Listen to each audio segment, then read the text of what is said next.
berjuang mencipta kemanisan dalam setiap kisah yang dipaparkan, program Jelajah Ikhlas bersama Center Sugar Refinery Sdn Bhd kini berada di Pulau Pinang. Membawa misi yang sama, ternyata Pulau Mutiara juga menyimpan realiti kehidupan yang cukup menginsafkan. Hanya mampu meneruskan hidup di rumah pusaka yang dipenuhi barangan lusuh selain berbau busuk, Sazali Muhammad Hussein dan adik kembarnya Suhaimi 35 tahun tidak mempunyai keupayaan untuk menguruskan kehidupan sendiri. Mak ingat. Mak ingat.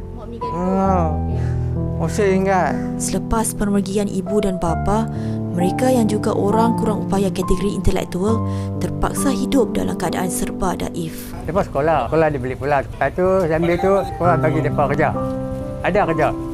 Cukup menyentuh hati bagaimana dua insan ini bukan sahaja berkongsi tarikh lahir yang sama, tetapi juga turut melalui takdir yang serupa. Kerja. Ni. Tapi duit bantuan dapat kan? Dapat. Tidak pernah berpisah sejak dari kecil, apa yang cukup disenangi mengenai dua beradik ini juga adalah sikap rajin mereka.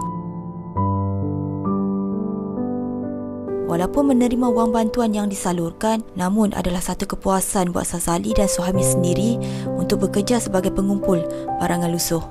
Kerja kuat. Kerja kuat. Kalau sakit, Ada. tak sakit. Ada. Sehat. Ni kalau ada orang bagi bantuan nak buat rumah dia balik nak? Boleh. Balik lah. Sekarang ni tak apa lagi. Kita masih ada. Itu kalau kita tak ada, kita mana kehidupan depan? Ketika ini apa yang cukup merisaukan bapa saudara mereka tentunya masa depan dua beradik ini. Berada dalam posisi yang tidak mampu membantu, harapannya agar ada pihak berwajib yang akan memberikan pertolongan sewajarnya.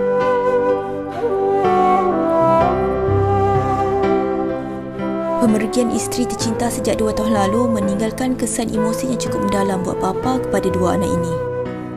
Jika dahulu kehidupannya cukup teratur dengan bantuan isteri, namun dia kini diselubungi tekanan kerana masalah kewangan. Pernah gagal sehingga mengheret dia dan anak-anaknya tinggal di dalam sebuah stor selama beberapa bulan. Ketika ini Aziz Ahmad 58 tahun yang juga seorang pengawal keselamatan berjanji, sebagai bapa dia tidak akan sesekali berputus asa. Fokusnya hanya satu, untuk memberikan kehidupan yang lebih baik buat anak-anaknya. Penutupan hotel tempat kerjanya selepas 13 tahun menabur bakti menyebabkan kehidupannya kini dilanda masalah kewangan.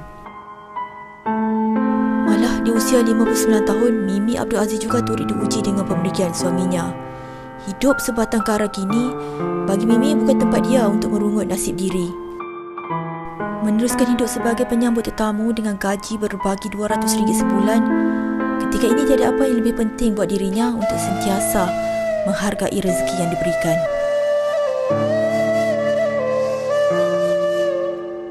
Menjadi harapan ibu bapanya sejak daripada kecil untuk menguruskan 3 adik-beradiknya yang juga orang kurang payah, kini selepas puluhan tahun, dia masih lagi setia menggalas tanggungjawab yang sama. Mula-mula dulu mak jaga. Lepas tu mak pun tak boleh tak boleh jalan. Tapi mak pun baru meninggal dah 4 tahun. Tapi dia tak boleh jalan pun lama kok. Abang macam ni pun tak boleh jalan.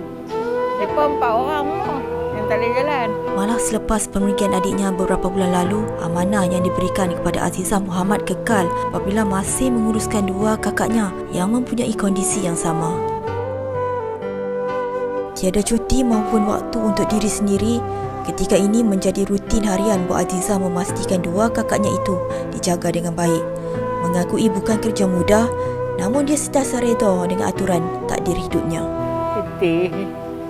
Nak angkat pun bukan senang. Pergi mandi kan. Kita pun ada penyakit. Macam mana darah tinggi.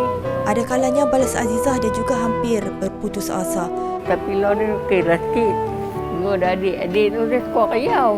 Tak lagi dia kayau, tak lagi dia kayau.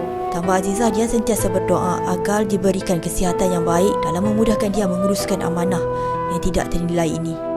Kita kena kuat juga lah, tak kuat macam tu. Perjalanan Jelajah Ikhlas bersama CSR tidak terhenti di sini. Menunaikan misi untuk berkongsi kemanisan rezeki, destinasi seterusnya juga bakal membawa amanah yang sama.